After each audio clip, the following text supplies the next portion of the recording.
아침 말씀. 오늘 본문 말씀은 누가복음 15장 11절에서 32절입니다.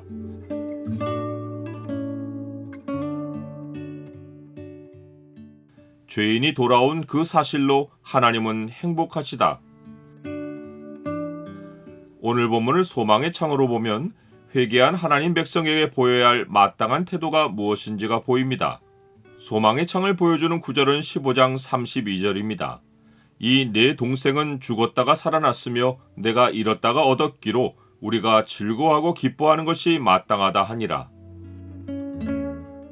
모든 세리와 죄인들은 예수님의 말씀을 들으러 가까이 나와왔고 바리새인과 서기관들은 예수님이 이들을 영접하고 음식을 같이 먹는다고 수군거렸습니다. 예수님은 자기의 말을 들으러 가까이 나오는 이 사람들이 바로 예수님이 찾아내신 잃어버린 하나님의 백성이란 사실을 앞에서 두 가지 비유로 알려주셨고 이제 본문에서 세 번째 비유로 마무리하십니다. 세 번째 비유는 두 아들과 아버지의 이야기입니다. 이 비유에서 첫째 아들은 바리새인과 서기관 같은 유대 종교 지도자들을 말하고 둘째 아들은 그들이 멸시하는 세리와 죄인들을 의미합니다. 둘째 아들은 아버지에게 재산 중에서 자기 분깃을 달라고 요구합니다. 아버지가 죽기 전에 재산을 요구하는 것은 극히 드문 일이고 아버지에 대한 존중이 전혀 없는 태도입니다. 사람이 하나님을 바르게 알지 못하면 하나님께 복을 달라고만 하고 하나님을 인격으로 아는 일에는 관심이 없습니다. 이스라엘 백성이 입으로는 여호와 하나님을 가까이 하면서 마음은 하나님에게서 멀었던 이유가 그들의 마음에 하나님에 대한 사모함이 없고 이익을 얻을 생각만 있었기 때문입니다. 백성이 모이는 것 같이 내게 나아오며 내 백성처럼 내 앞에 앉아서 내 말을 들으나 그대로 행하지 아니하니 이는 그 입으로는 사랑을 나타내어도 마음으로는 이익을 따름이라. 아버지는 둘째 아들의 요구대로 자기의 살림을 나누어 줍니다. 그런데 둘째 아들에게만 아니라 첫째 아들에게까지 재산을 나눠줍니다. 율법에 따르면 장자는 두 몫을 받습니다. 이 사실은 사회에서 소외되고 멸시받는 죄인들에 비해 유대의 종교 지도자들이 하나님으로부터 얼마나 큰 복을 받았는지를 암시합니다. 두 아들이 받은 분깃은 분명 땅이 가장 큰 몫이었을 텐데 둘째 아들은 다시는 아버지 집으로 되돌아오는 일이 없게 하려고 전 재산을 현금으로 바꾸어 먼 나라로 가버립니다. 둘째 아들은 재산을 다 없애기까지는 허랑방탕하게 삽니다. 다 없앤 후 그 나라에 크게 흉년이 들어 그가 비로소 궁핍합니다. 비로소라는 말이 그가 아버지와 함께 할 때는 한 번도 궁핍을 경험한 적이 없었음을 암시합니다. 사람이 하나님을 떠나면 자유롭게 생활할 것으로 생각하지만 인생은 하나님 안에 있는 것이 가장 자유하고 복이 있습니다. 오히려 환난 때에는 재앙이 지나기까지 주의 보호를 받습니다. 하나님이여 내게 은혜를 베푸소서, 내게 은혜를 베푸소서. 내 영혼이 주께로 피하되 주의 날개 그늘 아래에서 이 재앙들이 지나기까지 피하리이다. 반대로 사람이 하나님을 떠나면 되돌아오기까지 덧없는 세월만 지납니다. 둘째 아들은 궁핍을 면하려고 이방인에게 붙여 살며 부정한 돼지를 칩니다.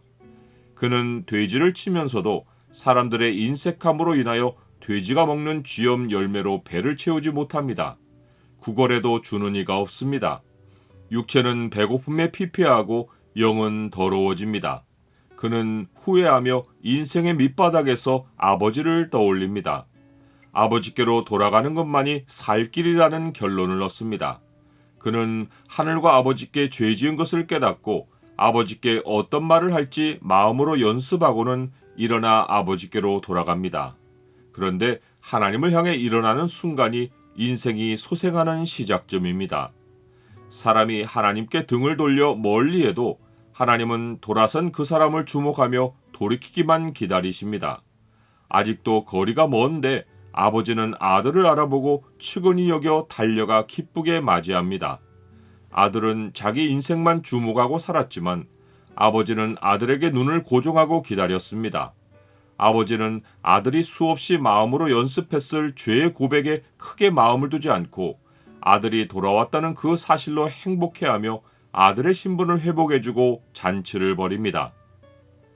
나는 오랫동안 교회를 떠나 세상에 젖어 살다가 돌아온 형제자매를 진심으로 환영하고 기뻐합니까? 맏아들은 모든 사실을 전해 듣고는 잔치에 들어가지 않고 밖에서 화를 냅니다. 아버지는 맏아들에게도 친히 나와서 권합니다. 아버지는 맏아들도 사랑받는 아들임을 확인해주며 동생이 죽었다가 살았고 그를 잃었다가 얻었으니 그가 돌아온 것을 우리가 즐거워하고 기뻐하는 것이 마땅하다고 말합니다. 하나님이 기쁘게 받으신 형제를 거부하는 맏아들이야말로 하나님을 가까이 두고도 하나님을 멀리하는 집 나간 탕자입니다. 하나님의 사랑을 깨닫고 하나님 안으로 돌아온 그리스도인은 다른 형제자매들을 진심 어린 마음으로 사랑해야 합니다. 너희가 진리를 순종함으로 너희 영혼을 깨끗하게 하여 거짓이 없이 형제를 사랑하기에 이르렀으니 마음으로 뜨겁게 서로 사랑하라.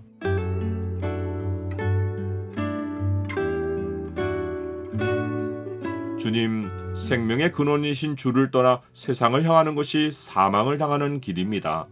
주 안에서 주와 함께 사는 것이 복이고 평안입니다. 죄를 떠나 주께로 돌아오는 백성을 주의 사랑으로 맞이하고 서로 뜨겁게 사랑하며 살게 하옵소서. 예수 그리스도 이름으로 기도드립니다. 아멘.